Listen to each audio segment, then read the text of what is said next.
and delusional, dark and delusional, dark and delusional, dark and delusional. Because we can't spell, and we don't like the word and anyway, so we went with the letter N.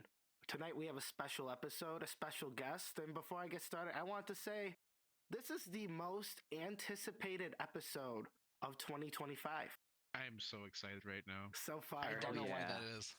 You don't know why that is. It's because you chose a topic that At I random. thought I would never talk about in my life ever. Yeah. That is why.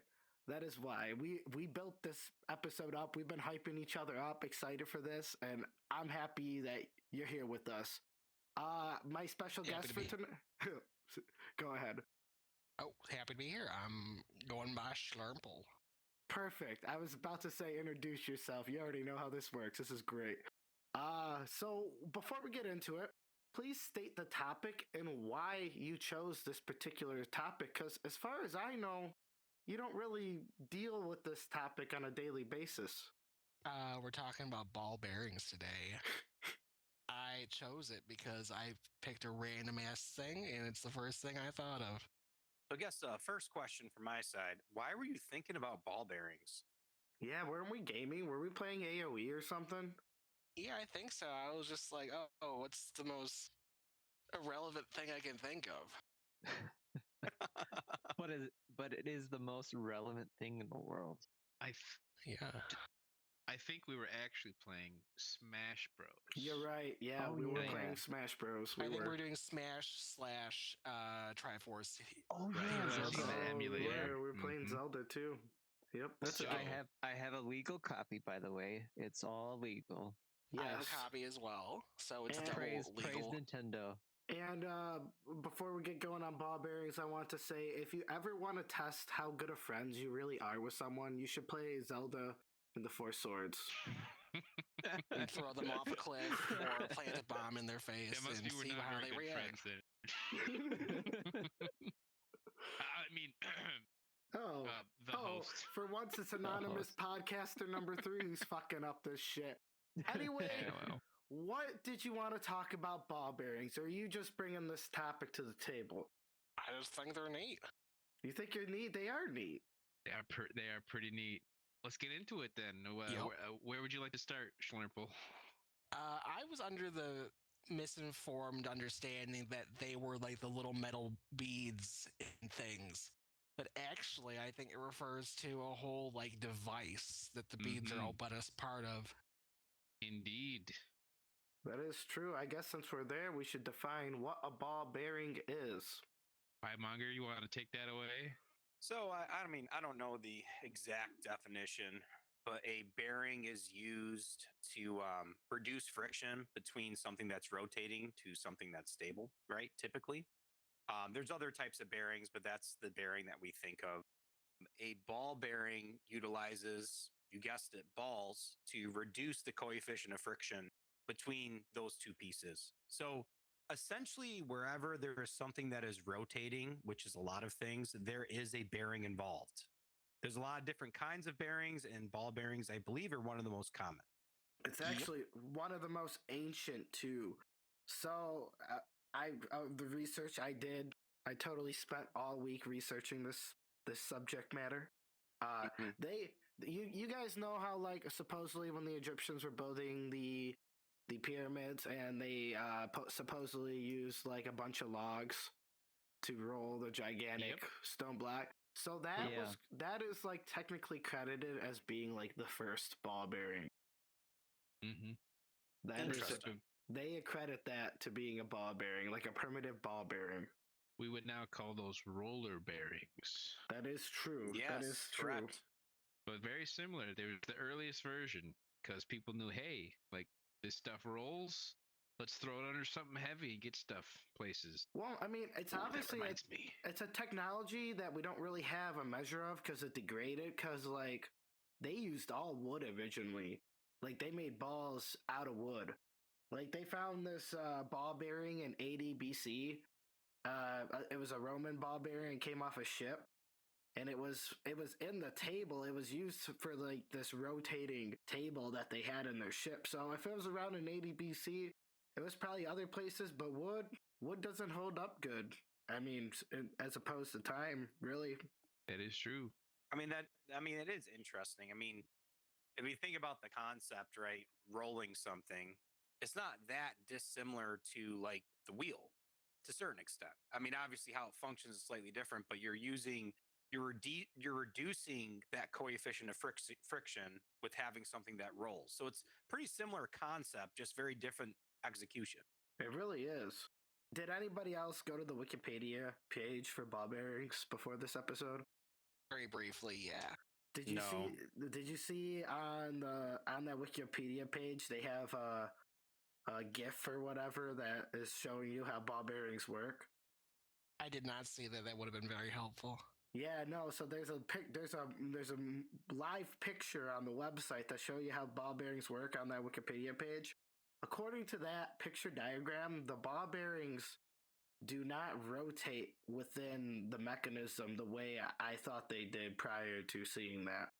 Is They all have I'm like saying. a figure to hold them in place. Yeah. Yeah, Mhm. no. Well, yeah, not the part that they fold in place, but the little balls inside, they're spinning.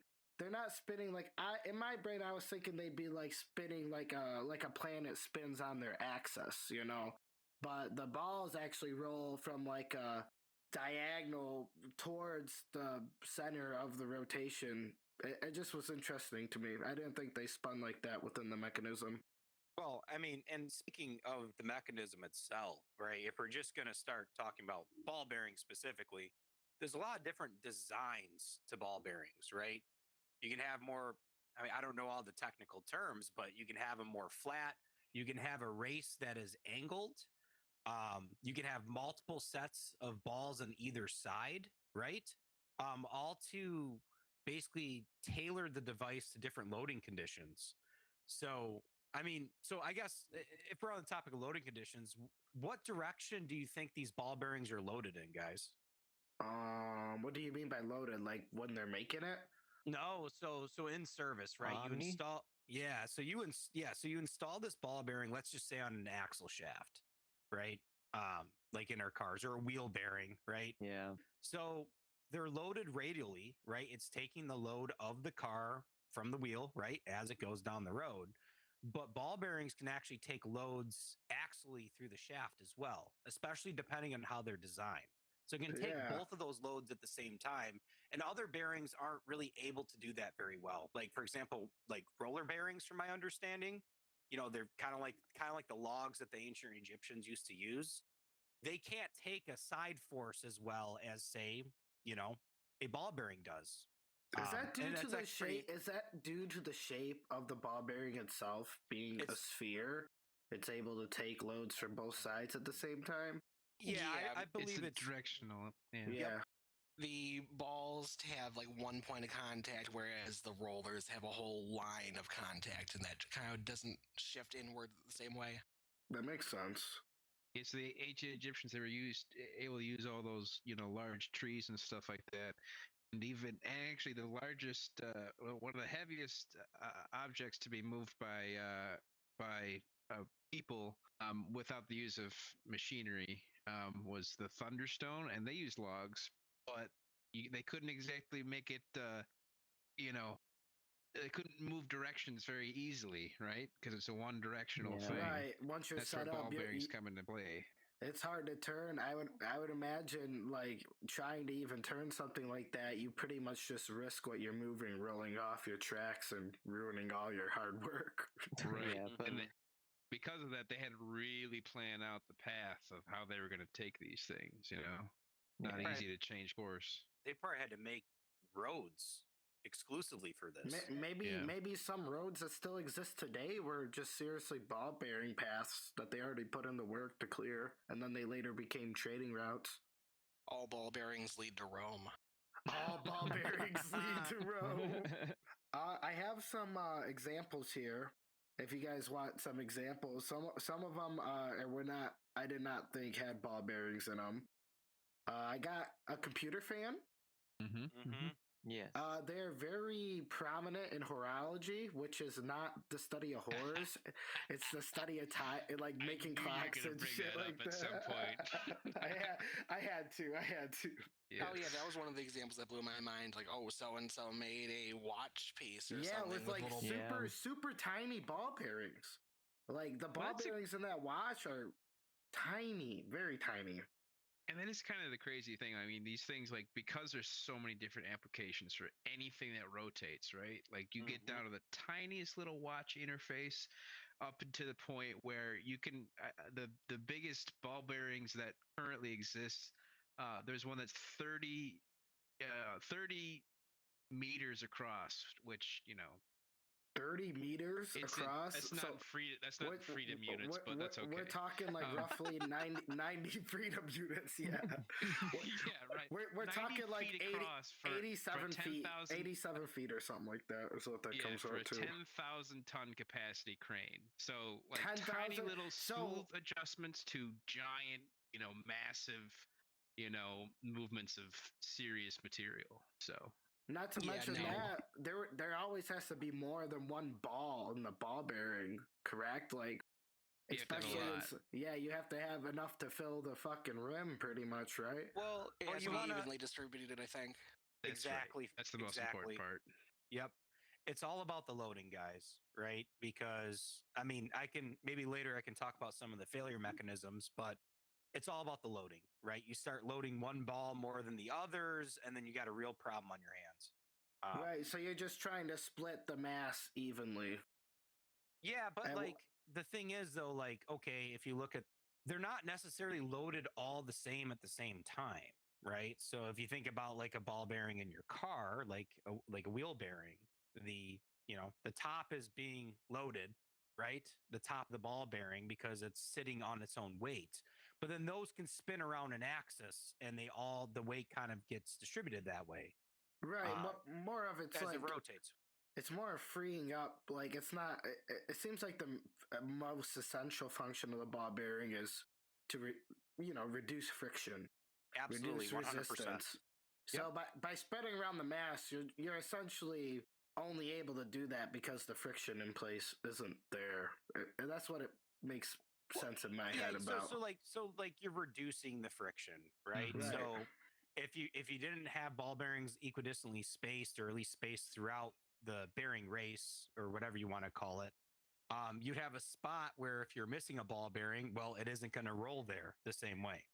The friction will increase, and then that will destroy your system very quickly, especially depending on the loads and how fast you're going. Right? Dude, honestly, so let's not forget that. I definitely want to come back to covering failure mechanisms with this because I just really did research on ball bearings. I wasn't really thinking about, them failing or why they would fail.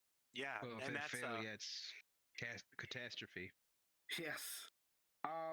Running through the examples, they're used a lot in aerospace and, like, obviously, if we use them in cars. Oh, 1 second, guys. 1 second. Ooh, an intermission. See, Intermission. What's great is, anyone that listens to this someday, that they might have thought that we were joking at first, that we were going to do a podcast about ball bearings, but here we are, like 20 minutes in. Mm-hmm. If you ever doubted So, me, take you can go that. straight to hell. That's right. Take that, listener. You idiot. You thought we it's weren't going to insane. actually do a podcast about ball bearings. Ye of little faith. It's insane how interesting they actually are. I mean, there are people out there that their entire like engineers, their entire career is devoted to, either making or designing these things. And there are so many varieties. It's honestly insane, right? Mhm. It's impressive, right? And we could do multiple series, like multiple shows Yeah. on different kinds of ball bearings, right? Or different types of bearings. Not that I'm going to say that we will, but it is actually pretty cool in terms of mechanical device, right? Hey, Yes. our host has always maintained that we don't really care what the audience thinks. We don't want them to like, we don't want them to subscribe, and we definitely don't want them to comment. So No, You're You know, here. You in that worship what we vision- say. You do. You think what we want you to think. And in that vision, we might have other podcasts about different types of mechanical instruments. I think there's some really cool ones that we could do too. Oh man, you're Um, speaking my language. I Ugh. mean, when there's a will, there's a way. So we'll figure it out. Now we just wait awkwardly for the host to get back. What's fucking new though? Let's be honest. Oh wait, can I say that word in this Always podcast? That can get blurred out. You know. No, we that's could- up we to could say the fuck. host, I think. I think we could say Damn. fuck. I hope so.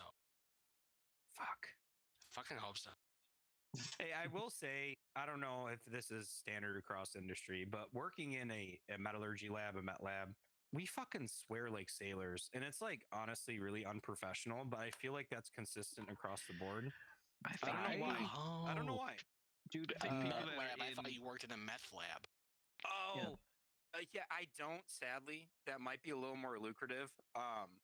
But yeah, no, I work in a materials lab. I think people that are in the technical spaces or in like the scientific spaces, first of all, it gets really dark with the humor. I'm not yeah. sure why. Probably because you have to. It just takes a certain type of person to be working in like a closed, building all the time without any natural sunlight. Mhm. But on the bright side, you're not on a watch list and can still buy cough syrup. That's right. Yes. Wait, you guys can buy cough syrup? Fuck, they're on to me. Yeah, They there we haven't caught me yet. go. They have No, not I caught Where's think- me my yet. headphones? I think across all industries, everyone swears. Yeah, you just gotta keep it out of the business Nuh-uh. meetings. Though. Maybe not Not like elementary teachers. well, like yes, okay, yes, but When like they're at work. okay, when they're not customer spacing, geez, when they're not facing their students, I'm thinking customer service. Well, that really is their customer. I mean, let's be honest. It is yeah, the students, or at least the parents of the students. All right. yeah. When they're in their lunch breaks, they'll start swearing. But anyways, we're getting Fuck off that. topic. Fuck the host that. was gone. The host was gone. It's We all got off gone. topic. Chaos. Anyways, what was I saying? Let's see here. Obviously, a yo-yo is a good example of ball bearings. I was thinking skateboards because like that Skateboards was the are biggest. skateboard yes. was on this list. Yeah, skateboards. Pretty much the Oh, skateboard the only bearings exists. were like the shit. It's like, oh, check out my Right. new wheels, man. Yo, I got look at my look at my got the new deck. ball bearing, man. Back when kids I did went see some outside. skateboard stuff looking into this, but it was actually kind of surprisingly hard to see a diagram of how like the forces work. Mm-hmm. So I now know how to replace skateboard wheels. that might come in useful I one will day. say, speaking of replacing ball bearings, I have replaced a set in my sand rail, and it was kind of a fun experience. You have to tap the bearing out. You have to make sure it seats right. If it's misaligned, it fails very quickly. I mean, it's interesting. It's very technical. Like it's very precise. And I think that's the big thing to get with ball bearings is that everything is precision. Everything has to be precise, and alignment and dimensions mean everything. Because Well, otherwise, you're going to take something nowadays- that takes the friction out and then add a point of failure with a lot of friction in it. Then Mm-hmm. Absolutely. At those points of friction are why things literally can blow up, because you take rotational energy and you slightly, you make a slight diversion to how it is moving, and all that kinetic Yes. energy just goes into one point. And that is why there's very cool videos on Yes. YouTube of air turbines just exploding, Red glowing. way yep. up there, hanging in the wind because Yeah. their bearings fail. So kind of cool. Yeah, like in general, for like a lot of like mechanical devices, in the perspective like a failure analysis, right? Misalignment can create a lot of problems, and I've seen that a lot, right? So it's always good when you're assembling it that you're within tolerances, right? Because if you're without those tolerances, right, you're out of those tolerances and you're misaligned. Like you said, the loading profile changes and the device does not work the way that you want it to. So it's just Just to super be critical. clear, I wanted to put out that Piemonger used to work in I believe you used to work in a failure analysis lab. Correct me Yeah, if I'm wrong. I get to watch from a distance now, but yes, and I still try to get involved. I still read the reports. While you were there, did you ever work on anything that had ball bearings in it? So specifically, no, sadly. But there were some instances where ball bearings were a topic, and that's why I want to talk about some of the failure mechanisms and the general metallurgy, because it is a little bit interesting. I agree with that, but we're gonna run through these examples first. Sure. Let's hash out everything about the ball bearing before we talk about how shitty the materials we use for the ball bearing is. Ooh, those are Well, fighting words. Those are fighting words. We use good materials. Oh Jesus! Oh, okay, well you save them. We'll have a debate at the end about the materials used, and I won't know anything. Anyway, fidget spinner made millions and millions of dollars, and that's essentially like just ball bearings with a piece of plastic. Certain types of pumps use ball bearings, which I think is interesting. Centrifugal pumps. Yep. I don't know how that pump works. I can't picture it in my head. I didn't do no research on it. If anybody knows, please say what a centrifugal pump is. Centrifugal pump. Yeah, sure. Whatever. No, he's got it right. It's Centrifugal. It had has a like a U in fins. it. It had a U in it, so I assumed Oh, it I'm was stupid. pronounced. I'm correct. sorry. Yes. It's probably because it spins, like Yeah, everything else with that's ball bearings. literally the thing. So it's moving. Yeah, it's just moving Like a- mass around in a circular motion, and then those are kind of weird because if I remember correctly, they're actually drawing the material through the center, if I'm not mistaken. I'm gonna look it up right now because we do it live. Maybe no, it would make sense actually. It's probably got like a bit of a turbine mechanism, and the ball bearings are seated to handle the friction from the turbine. You know what I mean? You're drawing stuff. It's spinning on an axis really fast, right? And it's moving things outward radially, Mhm. and then the suction is drawing it through the center. So it's going through this. It's going through the center, and then it's getting pushed out to the edges, and then the edges is where you'd have the tubing or whatever that is going to go off to wherever you're trying to pump stuff. So that's how it's actually really cool. My current job, I deal with a lot of those type of pumps because they're like very the nice. sump pumps Correct too. me if I'm Yes. wrong, anonymous podcast number 3, but you cook crack for a living. That's correct. That would be correct. Yes. Okay. I mean, I don't like to call it crack. It's I know you call it something fancier like crocodile or something, but yeah. Yeah, I I used to make some drugs too, but now I've moved on. we all Lame. but did you use ball bearings while making the No, drugs? I used hamster ovaries. Oh, that is really specific. Are you being legit I here? am being legit, minute, actually. wait a minute. You're being. That's a topic for another day. Come gotta on. use ball white bearings, hair. people. Someone throw Ball that in. bearings. Someone throw that into the website topic board, please. Or Oh, come when on. I'm editing this, I will. When I hear hamster ovaries, it's just gonna Hey, trigger It me. used to be breast cancer cells. But Anyway, What? Senator, Okay, moving another on. time. So, because I'm not done with these centrifugal pumps now that we brought them up, because I didn't even think to talk about this. But What you really Yeah. mean is because we went off topic, you had enough time to read up on the centrifugal Yes. pump. well, that too. But What's the advantage of having it do a centrifuge as just doing it directly? Yeah, well, what is it for pumping? Like, is it for pumping a particular? Liquid. Yeah, well, liquid. big thing is, but I big mean, thing is is it just water? It's For example, just water? Okay. boiler feed water. It's so you don't have to worry about cavitation. I think is part of the problem, right? Because that could cause a lot of problems. So like no if like you're not. backflow then? Yes. No. There's- No.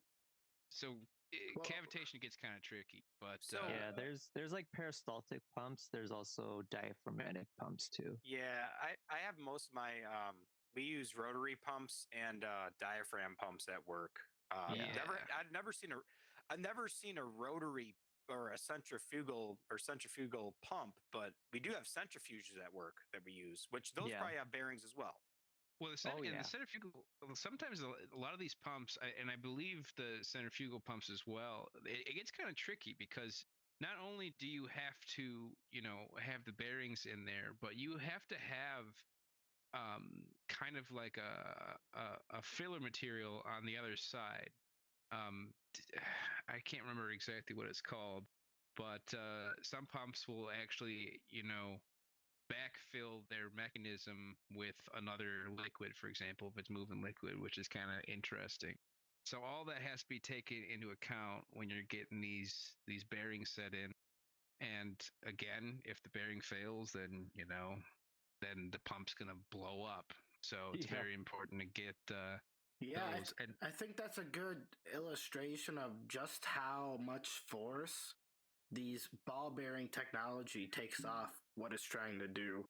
You and know, if you don't have bearings that are able to hold up, you're not going to have pumps that are going to work properly. If you don't have pumps that work properly, you have no water pressure, no way to move liquids around, no way to keep your basement from flooding and things like that, depending on what the kind of pump is being used. So Yeah. it things fall apart really quickly if that is the failure point. And you can do crazy cool things because bearings allow you to go beyond the tolerances of materials by themselves, just physical motions. So I thought it was interesting that kind of like how gears like turn one kind of motion into another kind of motion. You turn what would normally be scraping or like rubbing into or dragging into like a gentle glide. yeah, that is honestly really fascinating to think about. so it's very important Who do you guys for think? modern society. Yeah. Speaking, I'm just a guest here. No, I would say the cool part is like the amount of progress bearings have gone through where motors and pumps can last hours and hours and hours under heavy load for a long time. Yeah, something else that's really interesting, and I didn't know about this until I started working in an industrial environment, but like you can check on how, bearings and pumps are working by measuring the frequencies that the pumps are giving off. Yeah, the harmonics. So the mnemonics of the movement of the pumps can be monitored. So you can tell if bearings are going bad, or if something else is going wrong by, basically putting a specialized, microphone type instrument up to it, which is just wild, you know. But Yeah, it's all keeping things moving. I'll be yeah, and right. I guess from my experience too, right?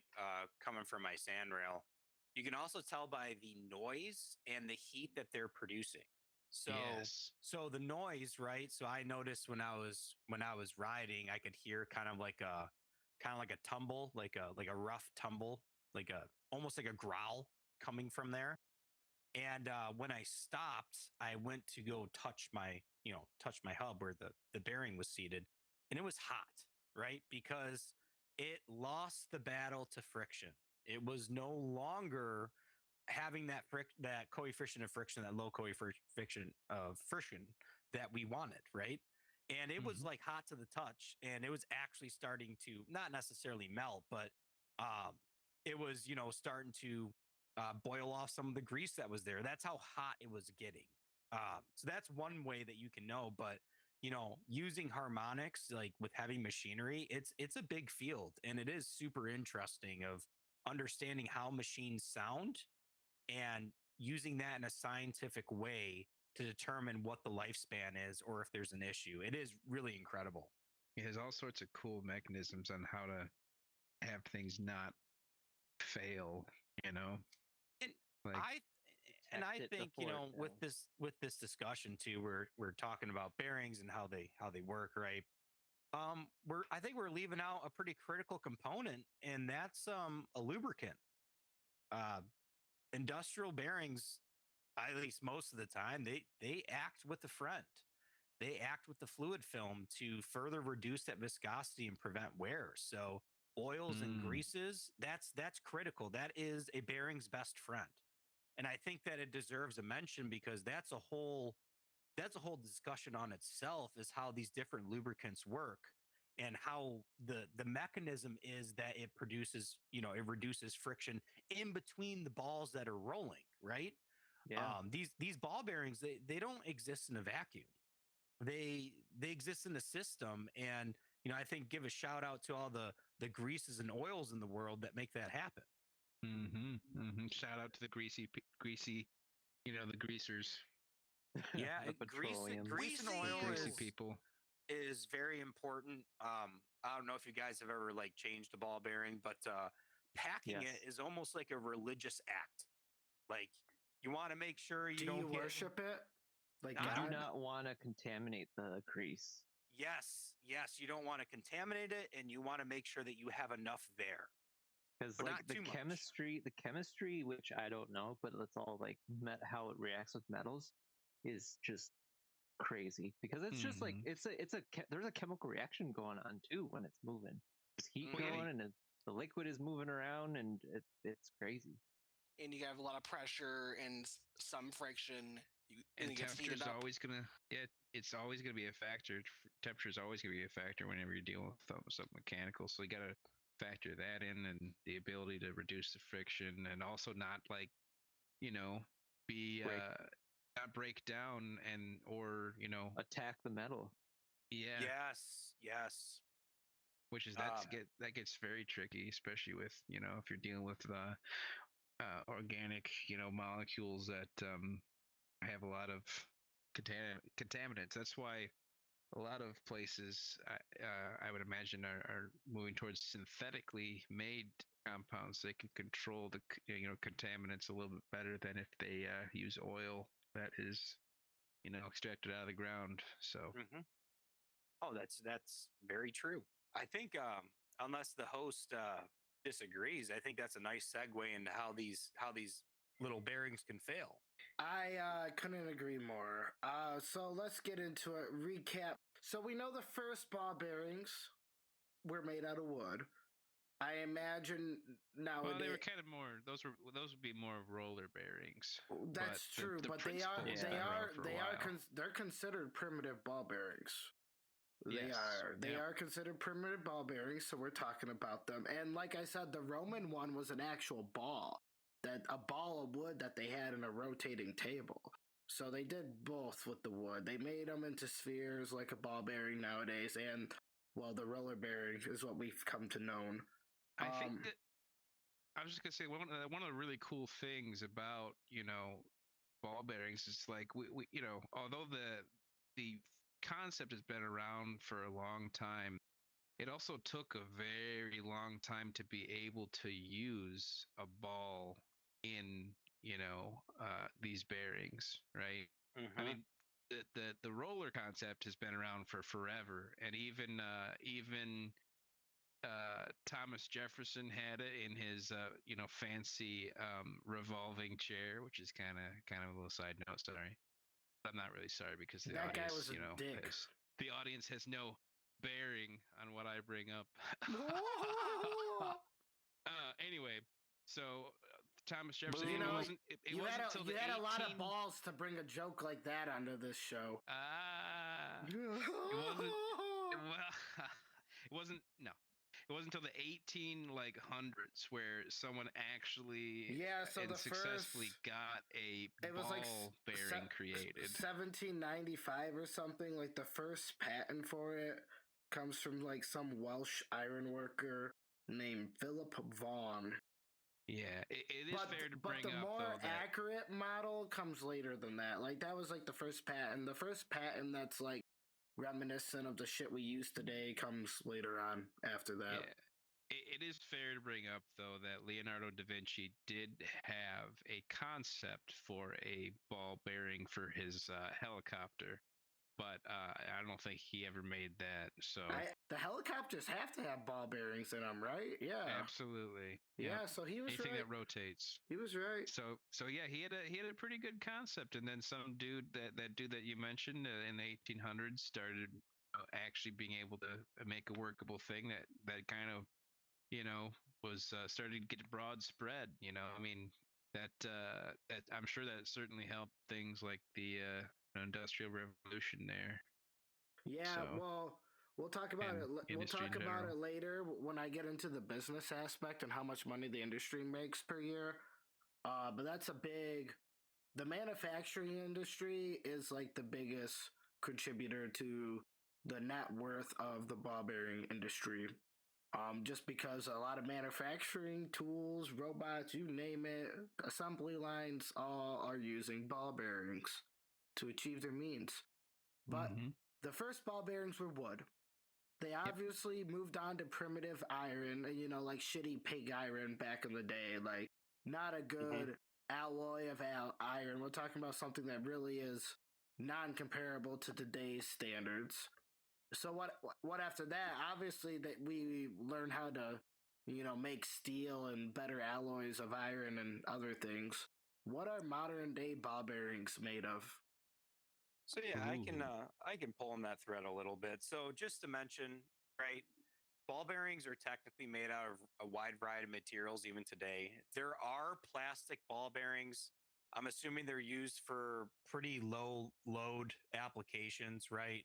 That don't need a long longevity. But so then you have your metal bearings and you also have ceramic bearings. I have heard a little bit about ceramic bearings, right? So what's cool about ceramic bearings, it being a ceramic, is they can withstand high temperatures. So Yeah. that's just one important thing to note, like very high temperatures. Well, and that's like the whole problem, right? Because with all that rotation, obviously anything that has a ball bearing in it is going to heat up. Yeah, Especially, but overwhelmingly, especially in the industrial sector, they right. are steel. And not just steel, they're specifically 52-100 bearing steel. So there's actually it's actually called bearing steel, and there's some different grades within this. And what So, base what separates this from like your bare bones steel? What makes this steel different? well, it's all about composition, right? So, at least from the brief amount of research is able to do, right? Bearing steels, right? So let's think about what a ball bearing needs to be first, right? It needs to be strong and it needs to be wear resistant. That's like its primary function. Um, and 52-100 steel is able to do this by it's got a quite a high carbon content, which allows it to be hardened and get that some of that wear resistance. And it generally has a pretty high amount of chromium as well. Chromium can suit a lot of functions within steel, but notably, it increases strength. It changes the heat treatment properties, as well as providing amount of corrosion resistance. So that's important to note because if a ball bearing system corrodes, any pits that form creates an increased amount of friction, and then an increased amount of friction is basically the death bell to the ball bearing itself, right? So that's really important to know. Um, so yeah, in terms of ball bearings themselves, is they have a really high hardness, especially surface hardness, right? Of around 64 HRC. And to put that in perspective, if you think of a standard like automotive bolt that you'd find in your car, that's most likely around like 35 HRC, right? What's Where it's HRC? that's a measure of hardness. Yeah, That's a hang measure on. of Rodham hardness. Clinton. Yep. So it's a measure of hardness, and it can be correlated to strength, right? Damage, Oh, Slurple. look. I mean, a JH. JH hopped on. Hello. Hello, JH. Hello. Howdy. We're talking We're about talking ball about ball bearing. bearings. So Hell yeah. so to get back into the like the hardness, right? So if you think of a normal bolt being 35, right? That balances toughness with strength pretty well, right? It's a good balance. But when you're looking at a wear application like a ball bearing where it's seeing hundreds of thousands or millions of revolutions, you need wear resistance. And that's where the high carbon content, as well as some of the chromium that helps out, comes into play. So in terms of material, this is vastly different than the wooden ball bearings that the Romans might have made. We can see a system that can see higher loads and longer runtime than ever before. And that this is what really a lot of the world literally rolls on is this type of steel. Yeah. And that's pretty impressive. So today, is this like one of the most advanced types of steel that exist? I'm not going to say that. There's so steel. I mean, that's a whole episode in itself. Steel is one of the most versatile materials that humanity has ever created, and it might be one of the most important materials of all time. There are so many different types of steel. I won't even go into that. You know what ball bearing steel is, or bearing steel? It's a high alloy content, and it's heat treatable, and that provides us with very specific properties that would work in this application. Now, would the steel work as, say, in something that's like an A arm that's seeing shock loading? Not necessarily, because with that high hardness comes It's brittle. a brittle behavior. Yeah. Exactly. But in terms of wear resistance, yeah, that's where this is really coming into play. So then In terms of let's in talk terms of about how the- the shit fails. okay, so So There's mo- like obviously, like we were saying earlier, when ball bearings fail, especially on an industrial level, it's rather catastrophic, right? it can be, right. A lot of times, right. So the worst scenario would be that you fail the ball bearing so bad that the shaft starts to displace, and then it starts eating through the housing that the ball bearing is sitting in, because that causes more damage. In reality, because of like the noise level as well as the heat, they're normally caught where the ball bearing is failing just within the system itself, which is good. So then you can just replace that component. It's not necessarily an easy replacement, but you can at least replace that with replacing other parts of the system. In terms of how they fail, like from a like from a lab standpoint, if you will, there are two different main mechanisms. There's really three, but there's two main mechanisms, and that's adhesive wear, and then that's abrasive wear. So, So yeah, go ahead. I was just thinking like adhesive, it would be like gaining like heat or something. Like, doesn't that mean like adhesive? The root of the word means to No, attach. yeah, no. So you're right. There is the root of the word means attached. So adhesive wears is where you have two components of the system. Let's just say you have the ball itself and you have the race that it's rolling on, right?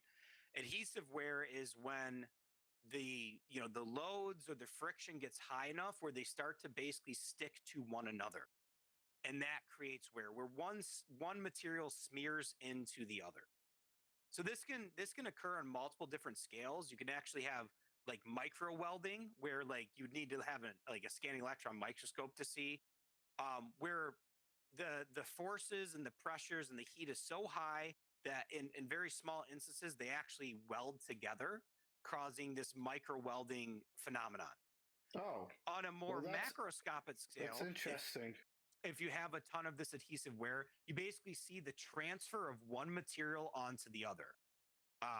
So you can actually like see the smears. steel, right? So like the material from the ball bearing would be showing up on the row that it's on or whatever. Yeah, a lot of time it could be vice versa too, but yeah, that's a general standpoint. Yeah, One all right. substrate is transferring material to the other. And this can happen in scenarios where typically where lubrication fails.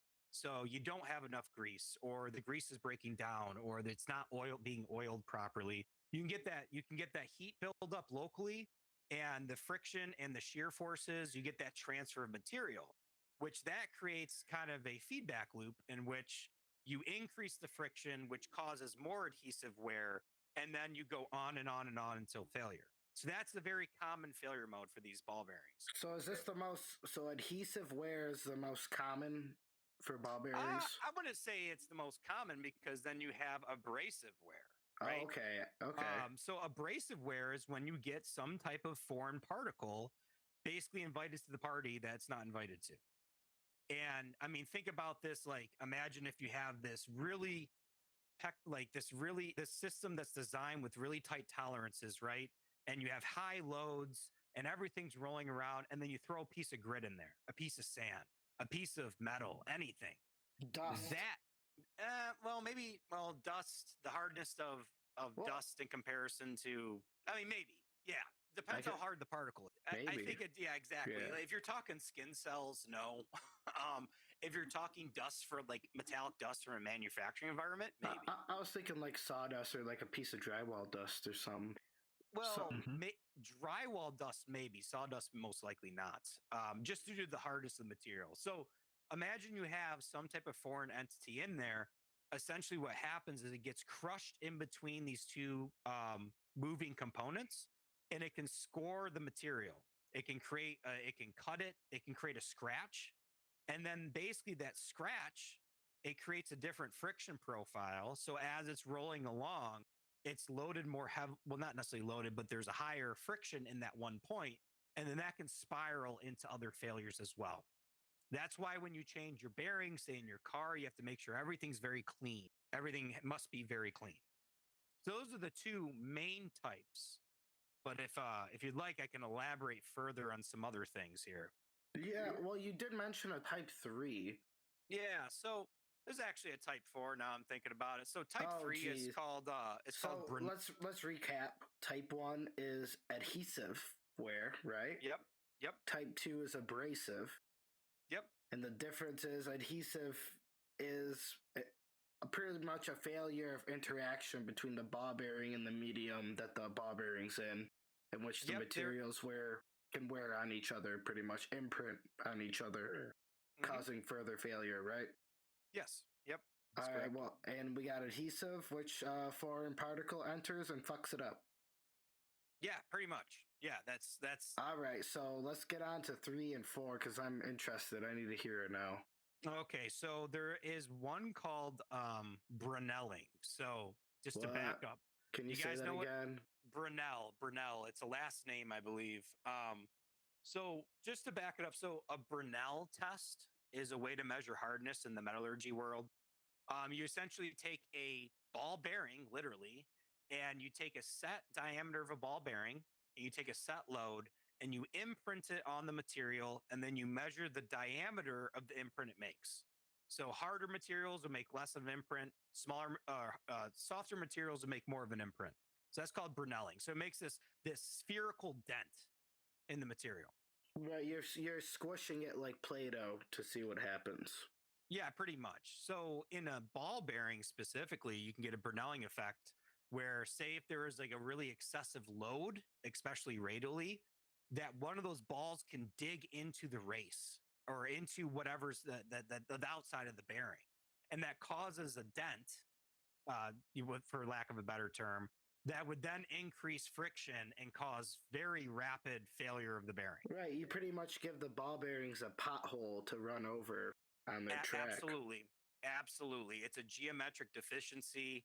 And with a system that's designed so tightly, that can lead to a lot of problems.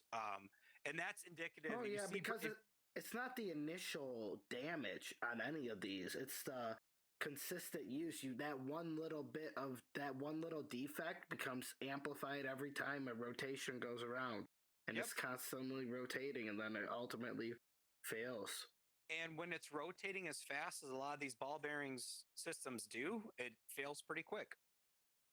So Brunelling really happens if there's like a significant overload event, like something's fucked, like you hit a huge pothole or something. It sounds like to me it's like an exterior pressure onto the ball bearing mechanism for this one. Like you have to have some other force to cause this sort of squishing effect on. Yep, absolutely. Like imagine, say, if you're driving your car and you have your wheel bearing and you hit a object going quite fast, right? That's going to create a load that Right. could be strong enough to create that pothole, as you mentioned, in that bearing, and really cause failure quickly. So Well- yeah, moving on, right? We have we have a different kind of failure, and I'm going to split this up into two. So you have micro pitting and spalling, and they're slightly different.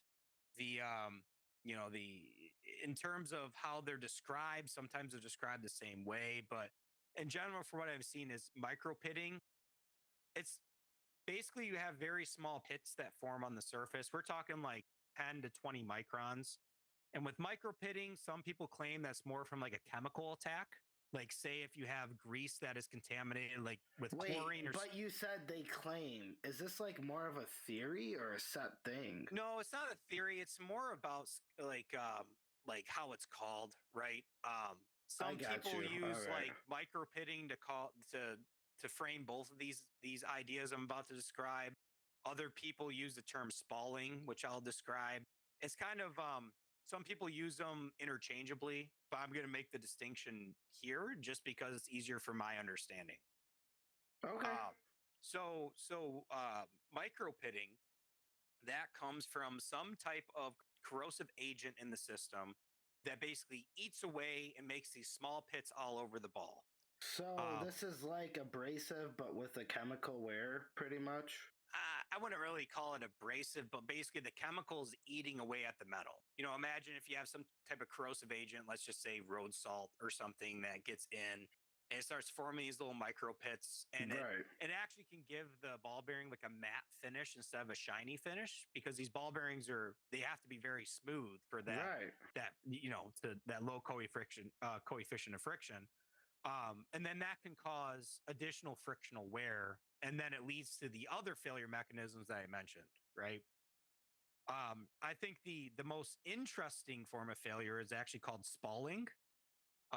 And spalling is when you have a phenomenon called fatigue, when things are loaded at a certain stress level and they generate cracks into the material. Wait. So to get the stress level, wouldn't you have like a foreign force, or is it just from the force? It could be just the force of the ball bearing doing its thing. Yes, it could be. I mean, if the system was designed right, you would design it where fatigue wouldn't occur, right? There is ways to do that depending on the load level. But if that ball bearing is seeing loads where is enough for fatigue to occur in that system, you can get spalling. And basically what spalling is you get these micro pits, but it's from fatigue initiating and causing little fractures that then basically pop out chunks of the material, for lack of a better term. So like literally like chipping out chunks, and then those chunks end up in the track of the ball bearing? Absolutely. Those chunks can end up in the track, and then the ball bearing itself, the load profile changes because it's losing material on the surface. And then that can lead to, like abrasive or possibly adhesive wear further on down the line.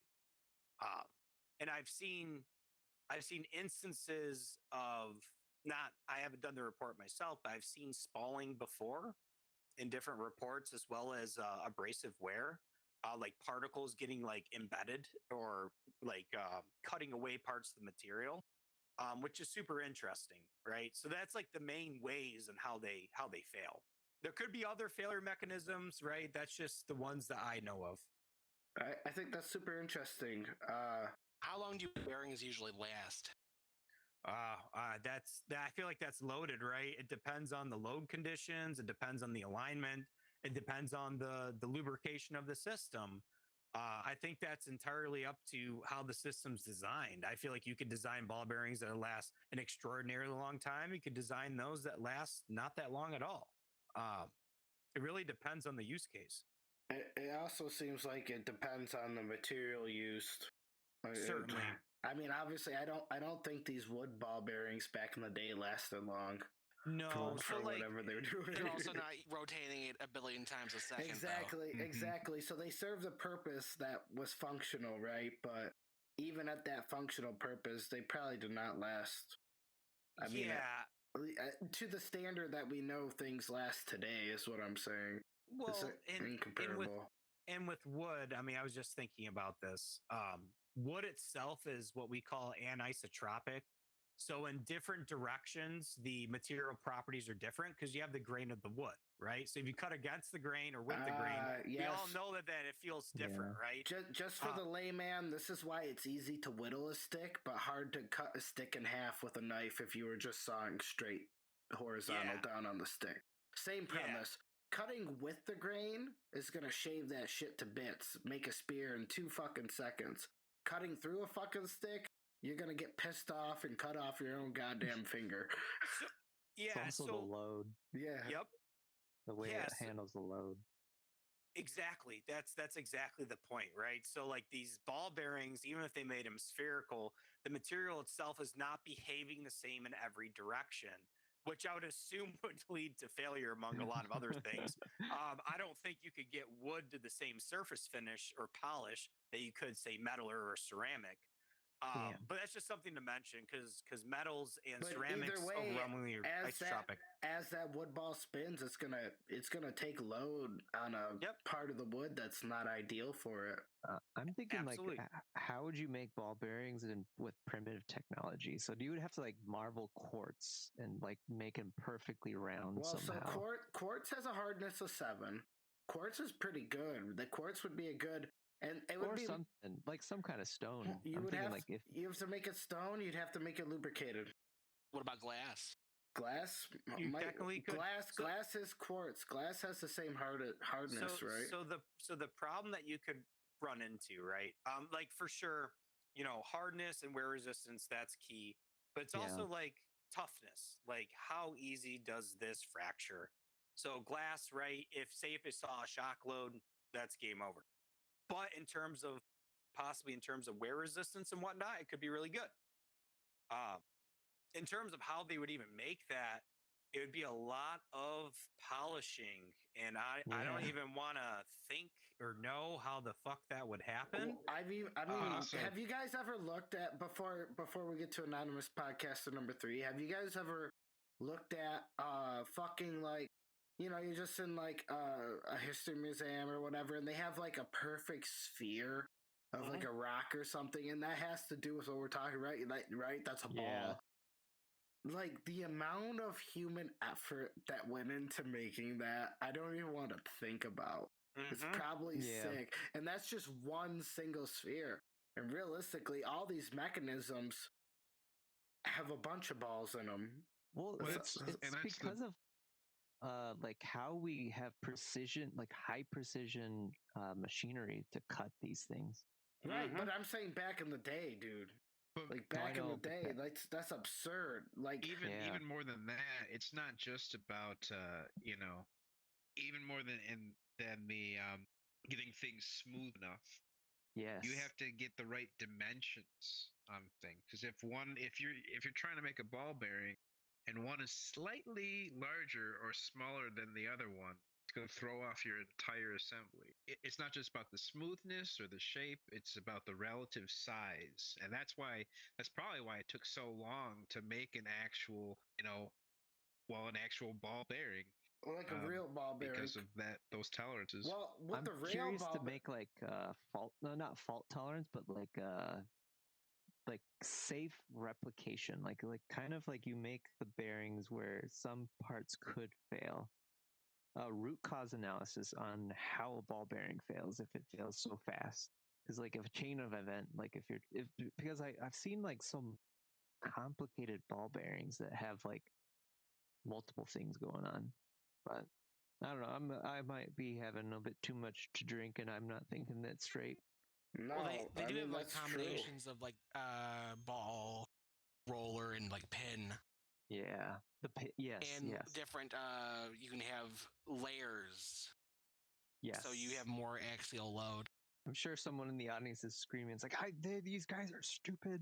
Again, but we don't care about that. I didn't know this Yeah. existed until like 2 hours ago. In Don't my head, they mind- were little metal marbles, and when I googled ball bearings to do my part before Yes, coming on yes. here, imagine my shock when I get shown some Tony it's Stark just- arc reactor looking thing. I'm like, this isn't a marble. What the hell am I looking at? Yeah, but it's just fascinating, like the amount of shit that goes into ball bearings and how critical it is, and how It is the we just overlook it. And Is the it a stretch to say it is the foundation of industrial society throughout the world. Yeah, because like even machinery, like to make high precision machinery, you would have to have those bearings. Everything Like, they has would ball rely on bearings in bearings it. themselves. Our Yeah. I think industrial society led to being able to do this on a mass scale as opposed to the other way around. That would Yeah. make sense too. Either way, ball bearings are extremely important to the lives we live in this world. I feel that's like so when I was true. looking this up, I felt like a kid realizing bacteria exist and they're all around me and there's nothing I can do about it. Absolutely. There's bearings in everything. It has a bearing on everything you do. Anyway, true, though. I want to throw out It is, some it quick. really is, though. I want to Absolutely. throw out some stats for you guys in the audience about the ball bearing market globally. And what I found most interesting about looking up these stats is I took from like 8 different sources, and every source was different. Every source was different, except for all sources pretty much claim that the ball bearing market would double in value from here 2025 to 2032. The All right, market let's will look be up double. some companies that make bearings and invest Most in of them. them are in India. Oh, interesting. Yes, like the top 5 ball bearing companies are Indian owned and made in India. So Wow. I have, yeah, More that is people are kind going of to be buying interesting. desk chairs, need more asses and more seats, need more ball bearings. The next Yeah. time you go on Robinhood, make sure you invest in your local ball bearing company. We'll try to be local, yeah. And I do want to throw out there that in general, ball bearings are pretty difficult to make. So not only do you need to get the heat treatment process correct, as well as the grinding and polishing steps, but the overall dimensions and assembly is absolutely critical. So shout out to the companies that make these things because it's really intense. Like, and it really decides if a system's going to fail or work.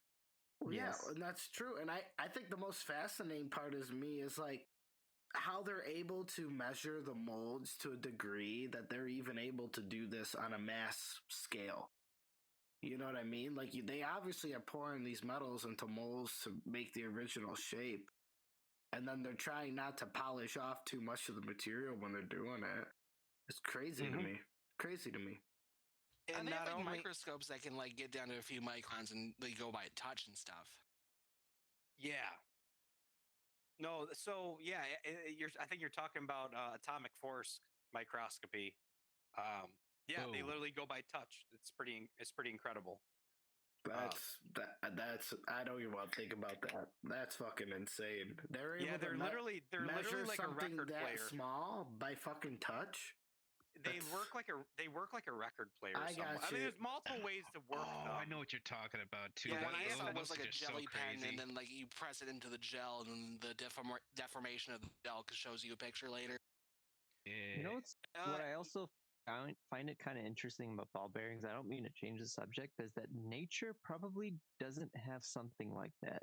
And I'm talking about even Whoa. like cellular level, You because like they don't really necessarily like there's joints there. I don't know if there's things that like birds or something have like a drill or anything like that, but yeah, well, No, every muscle, even in bugs, they work off contraction, right? Every yeah, part that's moved is worked off contraction, and there's no. I guess what you said, the joints might be They're- the closest thing to nature that a ball bearing has, but it's kind of, still but not it's a. not rotation. It's not. Yeah, You're right. It's not rotation, but I think it's the closest thing, the closest example you could give. the only But thing is like a flagella is just a stationary like tail that like flings around and rotates, but it doesn't like it's not on it doesn't well, spin. there is rotation in nature, but it's so incredibly rare, and because it has to be essentially, if you're trying to have a ball bearing or something like it, it has to be basically detached, right? here's Yeah, a So that's question. not going to happen in nature. Here's a almost Yeah, there's question. never. nothing decoupled in nature. Yeah, Right. Here's the question as I far as I have. know. We're going to end the show after this question. We're going to go around and hear everybody's answer from this question because I think it's the most fantastic question I've ever asked for the most anticipated show of 2025, I ask you guys this.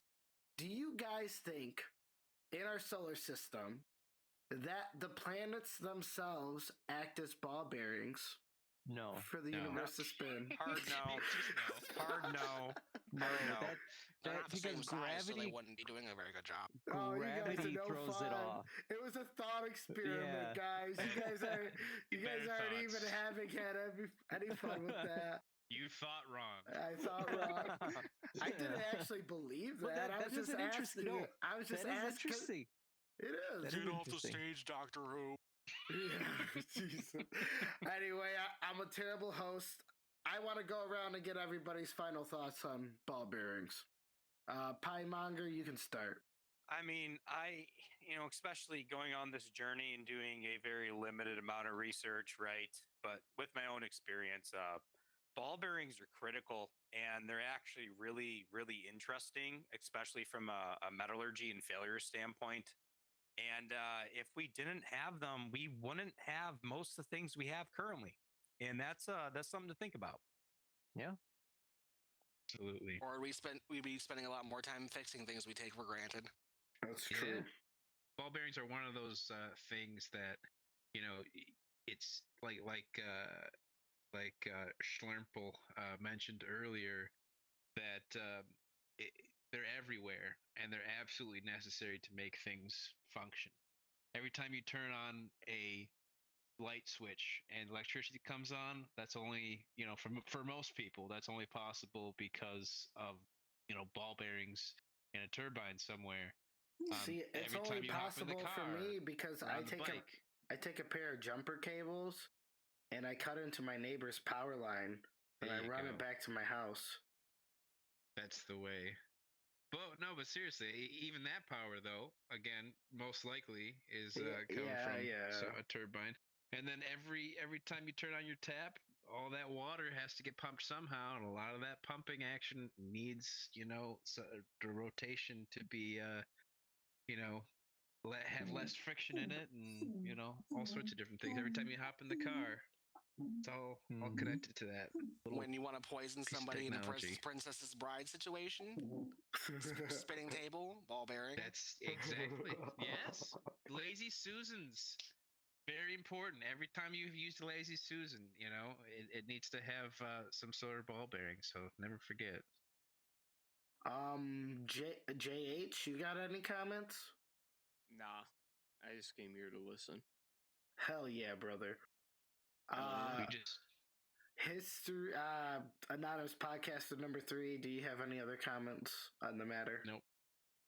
Ball bearings are cool. Very important. Glad we have them. Glad smart people figured it out. Slurple, you are the guest of tonight. Do you have any last comments? I'm just reeling from the fact that there's like little mini arc reactors and everything we use, and I didn't know until now. Yeah, I can never go back to looking to life the same way again.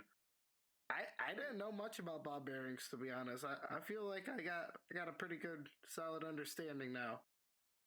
I could feel my brain stretching. Yeah, I feel good, big brain. Learn something. Ramasta. I thought, well, this started because I thought, oh, what's the most silly, irrelevant topic I can think of? But I was wrong. But it ended up being the most relevant topic to humanity, pretty much. Because there's nothing.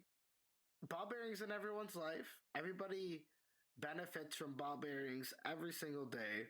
And human society would not be the same without ball bearings. Absolutely.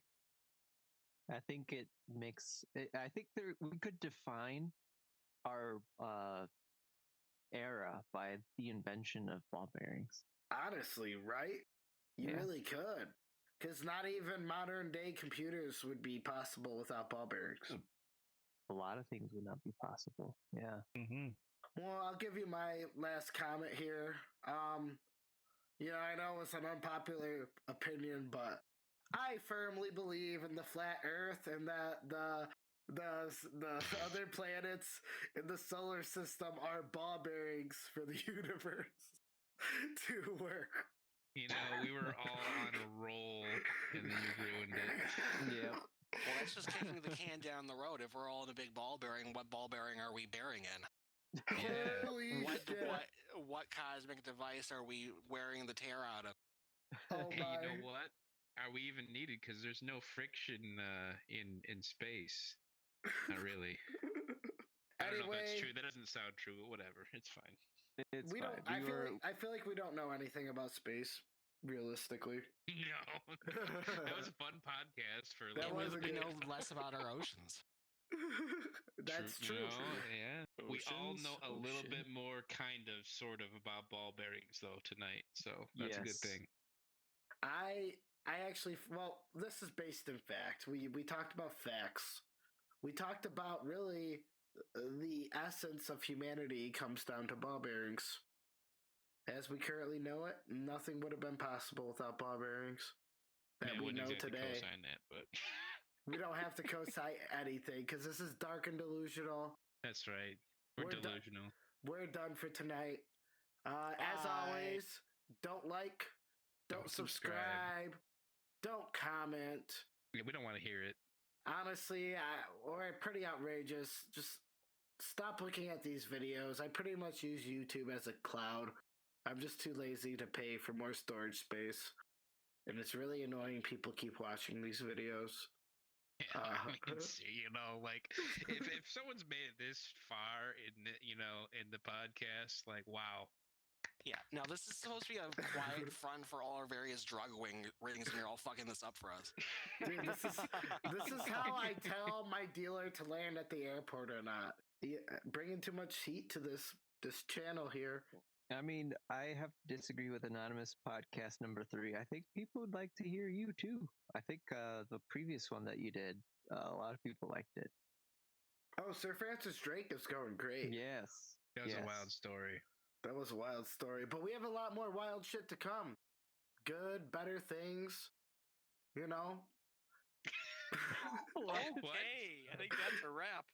That's a wrap. All right, yeah. How many times are we gonna end this podcast? The guys, Yeah, you're the host. that'll all get cut out. I already ended it. Cue I'm the gonna exit stop. music. Dun, dun, dun, Hang on, dun, hang on. dun, dun, dun, Yeah, dun. let's put- Hey, we already said it in the episode, but this is a more stern reminder to don't like, don't subscribe, don't leave comments, don't pay us any mind. And if your day sucked today, I hope it doesn't suck tomorrow.